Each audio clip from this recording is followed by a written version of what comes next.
Good morning, everyone. Like Greg said, my name is Peter Luna. I'm an enterprise systems engineer. I have with me Rich Grizon, who is one of our directors of PLM for analytics, automation, and management.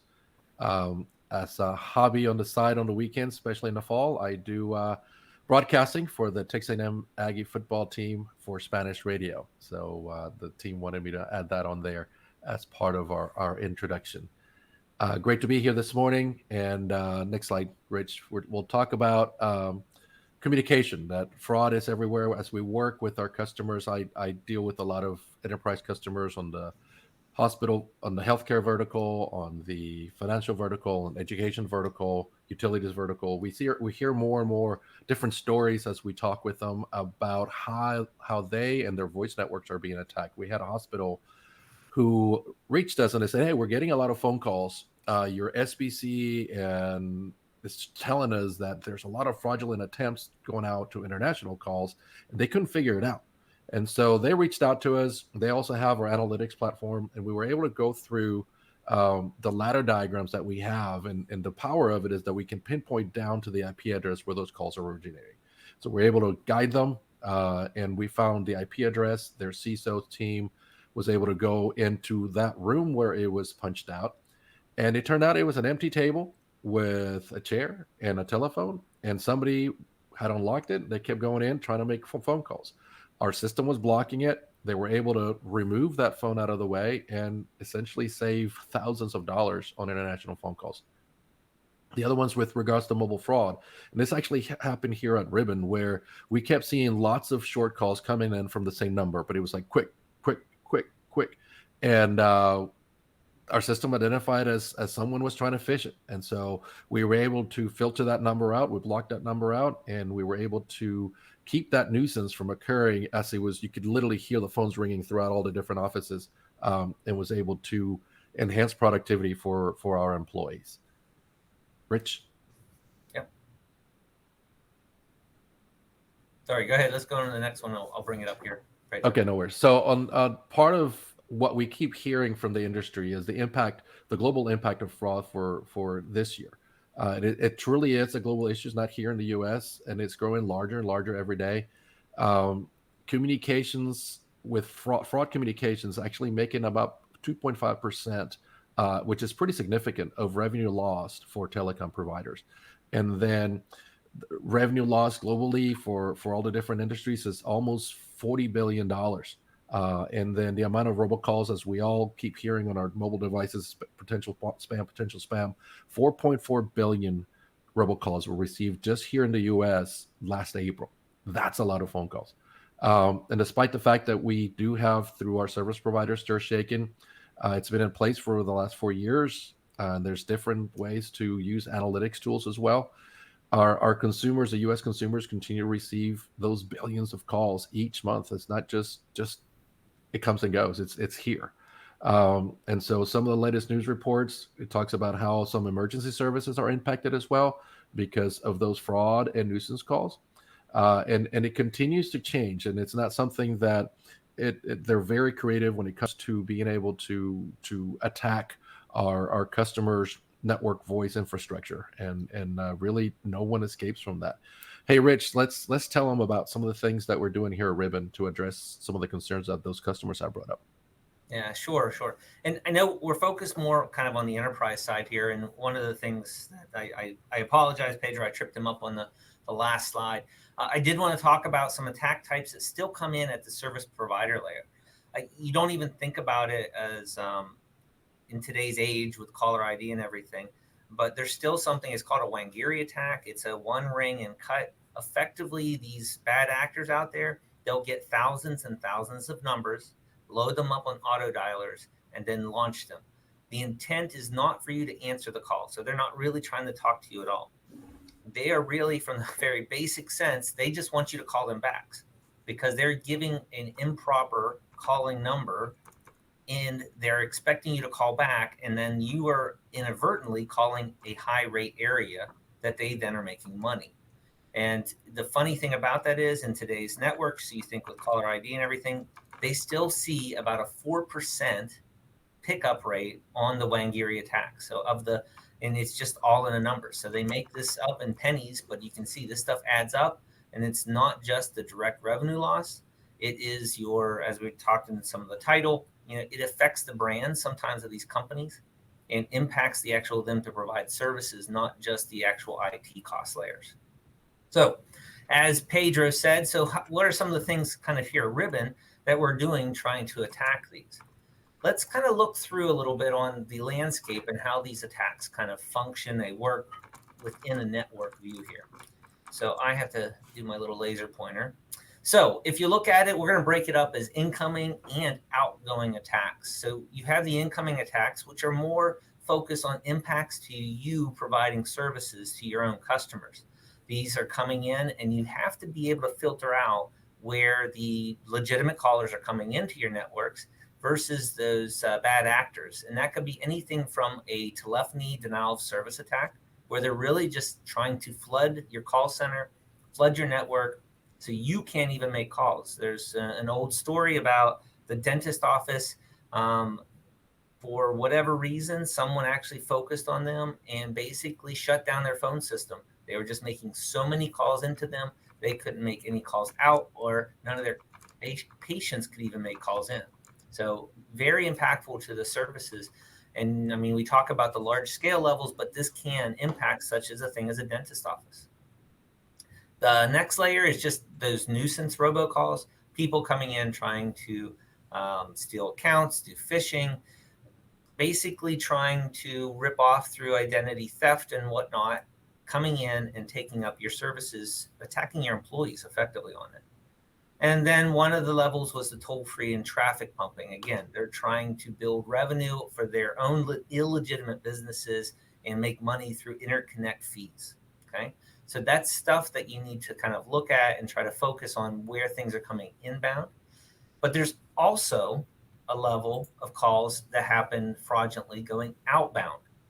So the hospital example that Pedro went through, these are where scenarios that somehow the bad actors have compromised your network, either through the compromised services, they maybe get the SIP ID and passwords to log in through the devices, or some of the old-fashioned ways is they've jumped on conference bridges and are able then to take over those conference bridges or wait for people to leave and then add in international numbers into them. And then other ways is they may be able to incorporate the services and have your numbers even forwarded out. So someone then could call your number and then it gets forwarded out again to an international or a premium rate number, then costing you a lot more money. And that's where these kind of things impact you from that side, more on the cost of your IT and telecommunication bills. Okay. So what we're going to walk through here then is what are 4 methods that you can use to address and counteract these bad actors in your network there. Okay. The first one we're going to talk about is protecting your IP communication flows. And that is all about the actual devices in your network, such as a session border controller. So what is a session border controller? It is effectively, if you understand what a IP firewall or internet firewall is, it helps block bad traffic from good traffic. That's what an SBC does for communications traffic. They are there to actually interrogate the service levels of the calls and only allow proper SIP messages or calls coming in to prevent sometimes those telephony denial services, or even at the IP level, IP flood or denial service attacks coming in at the IP level. The SBCs are designed to only allow communication traffic coming through those IP pipes. Other things that SBCs are good at and do is provide encryption capabilities. So obviously privacy is a huge important thing. There are encryption technologies at the signaling side, such as TLS, and at the media side as SRTP to help protect those communications, ensuring that they're private. Okay. Many other things that SBCs do, such as header manipulation and interoperability of multiple service types, plugging into some of the cloud services capabilities, and even tying into some of the PBX, traditional PBX services, and tying those into SIP trunking capabilities. The next item on that layer is your centralized routing engines, such as the Ribbon PSX. This implements a policy control capability as the calls are coming in or going out of your network, allowing you to be able to interrogate with call queries, integrate with other types of services such as Ribbon Analytics, and build centralized routing logic for static or dynamic policies. This allows you to do anything from least cost routing to routing decisions based upon where the numbers are calling from or going to. Okay. So what we're going to be doing throughout this with these 4 items is start building what we're going to call our fraud prevention stack. So we're kind of putting this policy enforcement with the SBCs and the PSX policy controls at the bottom of our stack, and we call that policy enforcement. That's applying these mitigation rules and configs to stop those calls that are coming in that are at the bottom flow IP communication layer, just shouldn't be hitting your network. A couple of the examples we've had on our healthcare and financial verticals is healthcare, which is actually quite important for them, is they keep reporting nuisance calls down to the hospital beds. So somehow the attackers have figured out how to dial straight into the network, bypassing the original operator and calling directly to the hospital beds. You don't want your patients to be receiving phone calls like that, interrupted in the middle of the night, etc. And then on our financial side, attacking the contact center agents and even some of their executives. So the productivity not only of the contact center agents, also their executives, or they might be in the middle of an investor call or what have you, and their call keeps being interrupted by people dialing into them. So this is part of the policy enforcement that we've been able to manage with some of our customers. Thank you, Pedro. All right, so looking at the next item, it's just really trying to look through and address caller ID spoofing. It's a very hard thing to manage based upon how the industry is set up. So what do we kind of use there, and what capabilities you have to kind of in the defense? Number one, stir shaken. It was an industry-wide capability, mostly focused in North America. France has also implemented the structure, and other regions are looking at it too. But the idea behind stir shaken is the ability to have the carriers legitimately sign the calls, identifying or basically validating that this caller identification is accurate. Now, it's had a lot of rocky starts. There's been slow implementation. Some of the stuff is finally implemented within it, but we still are finding holes and cracks within this that still allow the bad actors to go through there. You can have such things as legitimate nuisance calls, robocalls. I mean, this time of the year in the US, what's going on every 4 years? Political ads, political calls. That's one reason we've kind of changed and call it nuisance calls versus just fraud calls, because you can have nuisance calls that are legitimate calls, but still is something you need to help protect your network and monitor and manage those type of traffic coming in. So we had a question on the line, Rich, with regards to spoof calls, and basically one of the issues one of the customers is seeing is repeated calls with non-repeating numbers, so they're being spoofed. And so I think we'll address that through the next couple of slides. One of the things that our enterprise customers continue to face, as Rich mentioned, is that challenge that the nuisance calls every day find a different way to bypass the stir shaken service that is provided by our SP vendors. Yeah, one thing you got to keep in mind, even though we are buying service from the service providers, largely their business is based upon minutes and selling minutes. So there are many of them out there that even though they do want to and stop fraudulent calls, they still make money by the number of minutes they push through the network. So how are something we can do looking at this layer for call screening is in many of the devices, including the SBCs, the routing engines, your soft switches, the PBXs, you can do basic things such as call number screening. This is kind of, you talk about the low-hanging fruit. You can set up in there to actually prevent those improperly formed calling numbers, right? And more, you see less and less of it today, but if you go back 5-10 years, that number 0 used to call me a lot, but I don't see that anymore. So These call screening, if you haven't implemented it, that's an easy method to basically start blocking or dropping those calls that don't have properly formed calling numbers. And it's not just as simple as here's a zero. There's many complicated ones, everything from multiple numbers hitting different weird patterns. Do I have 555, the famous movie numbers? And you can check for international numbers versus domestic numbers. That's another method that can be done there.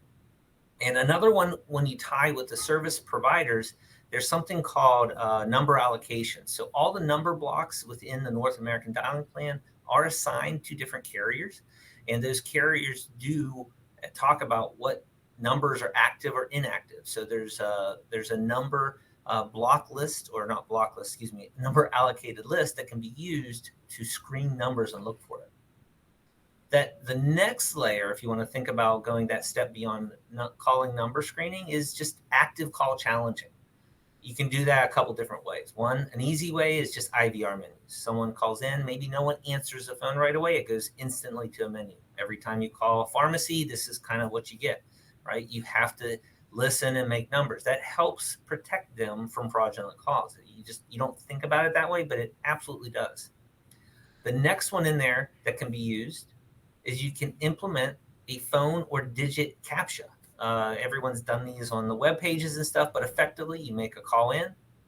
The system then will say, please press the 7 and the 2 key to continue this call. And that is looking to kind of stop some of these automated dialing calls. And a lot of times, many people have experiences, they might not realize it, is when that call comes in and you answer, and there's that weird pause of time before something happens. That system is trying to connect you then to one of their fraudsters, as the automated system found you. They found a live person, so now they're trying to route it out. If you implement some of these call challenges into that, that kind of stops them right away. It prevents them from going to their next stage in their attack cycle, right? So that's kind of our next layer in our building our fraud prevention stack, right? So add the call screening and challenging on top of the policy enforcement. Yeah, one of the issues we found with one of our healthcare customers, they kept telling us that they were getting short time duration spoof calls. So they knew the numbers were spoofed, they couldn't catch them. So one of the things we did is we made an adjustment to their hospital number database, and we actually identify actual valid numbers inside of their network. And then we also made an adjustment to their trunk group to block out calls that were coming from outside the hospital's trunk group. So that in itself was able to lower the number of spoof calls they were getting. One of the things with our solution is machine learning helps out a lot, because it starts identifying those short call duration calls, and it starts highlighting them to you, so you can see as a system administrator, it's like, okay, this is the pattern that we're seeing, so therefore these are potential fraudulent calls that we need to start blocking out from within the system. Yeah, no, actually, I'm glad you brought up the machine learning, Pedro, kind of that example on it, because that next kind of area we're going to talk about is behavioral analytics, or it's really detecting and mitigating calling anomalies. And what it is, and in today's kind of environment, everyone hears and talks about big data, but you can start taking that information. I'll take an example, Ribbon SBC, for each call that occurred, there's over 450 plus fields of data produced based upon that call. Everything from when it stopped, it started, where it came from, IP addresses, trunk groups, service providers, codecs, blah, blah, blah. Lots of information in there, including QoS stats. So that information and then type of capabilities that we can now do with big data leads us into data analysis and using ML and AI for this. You want to get the call data information, you start building correlations, you enable the analytics to start performing analysis on the calls going on in the system, right? You then can use the AI and ML to do training, build baselines, look for anomalous call behaviors, and then automate those attacks coming in the system. Now, this all sounds very complicated and everything, so I'll kind of simplify it back to some of our discussions. I mentioned the Wangiri calls. Well, there's an actual, if you want to say, behavior view or a signature of those calls. I talked about how they want to make one ring and cut. Well, part of the details in those call detailed records are how many times did the phone ring before someone answered it? How long did the call last?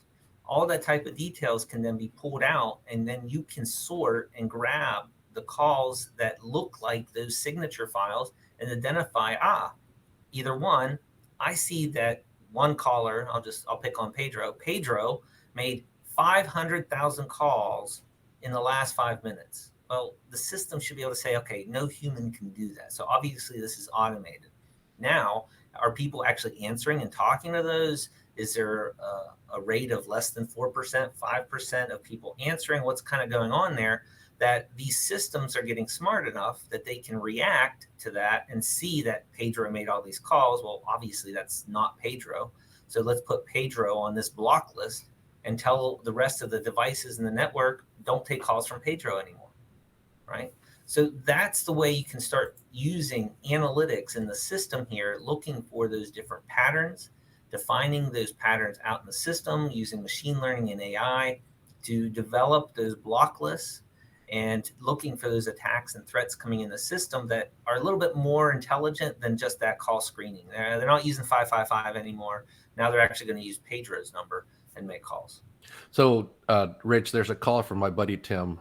He says, how would you keep scam callers from calling in with the numbers that you own? Basically, the calling number they're using is your own internal DID. So you actually brought this up in your hospital example. And that is where now you got to start thinking about the networking or the actual call network of your system itself. Internal calling numbers shouldn't be coming from out or inbound trunks.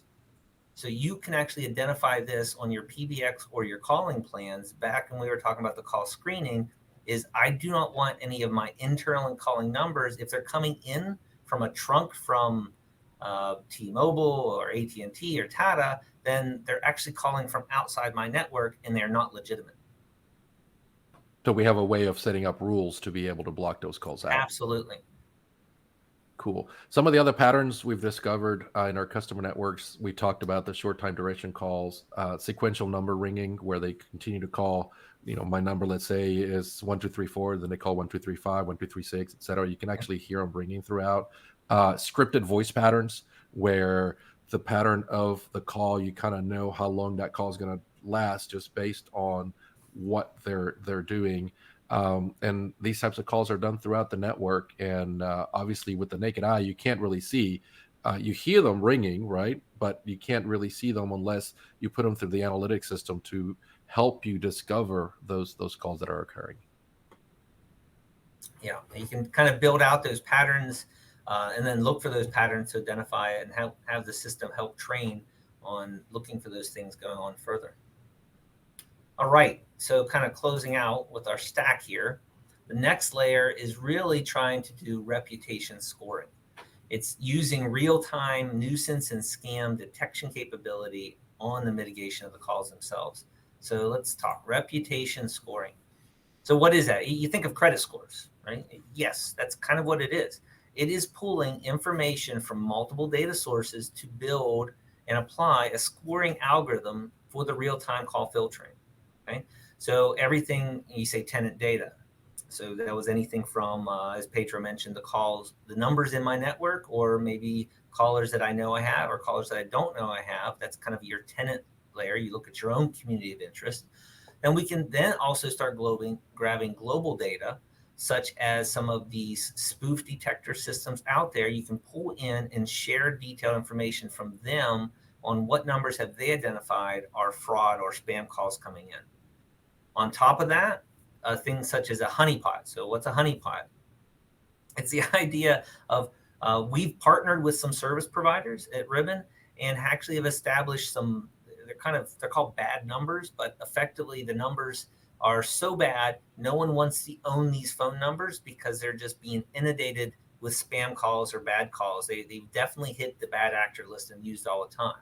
So we turn that around and use that as a honeypot, and we monitor these numbers and actually record and track and see what's going on for the types of calls coming in, and then add them to lists and add them to scoring.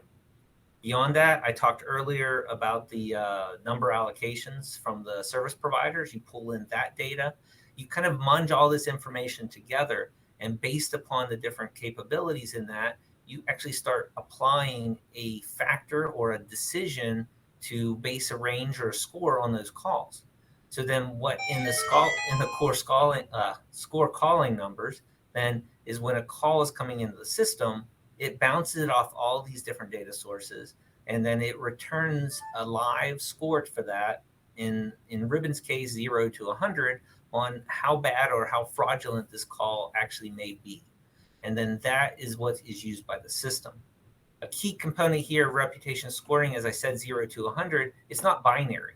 So you can actually then set up in your system, if you're using a fraud scoring capability, is I'm okay at 20, at 50, I cut it off. Obviously at 100%, I definitely want to cut it off, but you can kind of start adjusting it. You don't have to be so black and white on and off type of thing. And then you can customize this for your own kind of network side. Okay. So at this point, we've kind of built out our total fraud prevention stack, looking at those 4 different areas, everything from the policy enforcement at the IP flow layer to call screening on the basic routing capability information, pattern recognitions using intelligence and analytics to look for those bad actors, and then reputation scoring, where you're pulling further information on a global basis to identify where that bad actor is. And you can see here, as we continue to move up in this stack, it gets more complex, and there's more intelligence required to use to identify and deal with those bad actors. Within a solution in your network, you can apply one, multiple, or all of these in to improve your own fraud protection. Pedro, anything you want to add there? Yeah, some of our healthcare, education, financial vertical customers have actually started to use to address fraud attacks via reputation scoring. As more calls occur throughout your voice network, the filtering is strengthened. That machine learning kicks into play with the combination of pattern recognition, reputation scoring. So the number of fraud attempts that they're seeing continue to be lowered within their voice network. So the combination of these 4: policy enforcement, screening, pattern recognition, reputation scoring, and the power of machine learning continue to help a lot of our enterprise customers with that. Yeah. Thank you, Pedro. So in total, what Ribbon has done is incorporating all these 4 principles here, and has done what we call and developed it into our Ribbon Call Trust solution. Right? It incorporates all 4 layers. We use SBCs and PSX to regulate the IP communication flows. We use call routing methods to screen and challenge suspect calls with our devices. We have Ribbon analytics to detect and block based upon calling anomalies and patterns. And then we have our fraud scoring capability we use at the broad data sets to detect those fraud campaigns and stop those attackers. So, Ribbon develops and we build the bottom infrastructure components of the modern telecommunication networks today. So we continue to develop these solutions, and we design our products and capabilities for maximum flexible applications.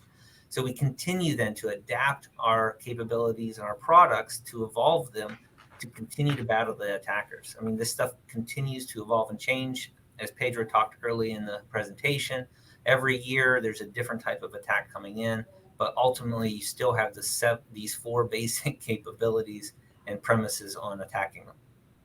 Okay? We want to thank you guys for your time. I know we're right at the top of the half hour. If you have extra time, we'll gladly answer any other questions you guys might have. Thanks, Pedro, and thanks, Rich. Yeah, we did have one other question come through. Thought I would serve this one up. So as Pedro mentioned, with our few minutes we have left, feel free to chime in with your last bit of questions. But a question came through: are you able to use newly discovered threats to further strengthen your voice threat protection? You may have already alluded to some of this, but that's the question. Yeah, I think through some of either the analytics, a couple of different areas. Analytics is constantly evolving or looking for those patterns, and those patterns then can be incorporated back into the system when new patterns are found through your own type of data science analysis. or systems looking for different incidents. And also, if you think of the fraud scoring, that is a data set that's a dynamic data set, constantly evolving, looking for further capabilities or further attack vectors and campaigns coming in. Well, hey guys, I want to say thanks to Rich and Pedro for their time and their expertise on the subject matter, and everyone for attending. You'll be getting a link to watch this on demand if you want to cover anything more specifically, and certainly feel free to reach out to our team if anybody has any other questions and need to get into some more nitty gritty on nuisance calls and robocalls. So again, everybody, thanks for attending the webinar, and we'll see you next time. Great. Thanks, everyone. Thank you, everybody. Thanks.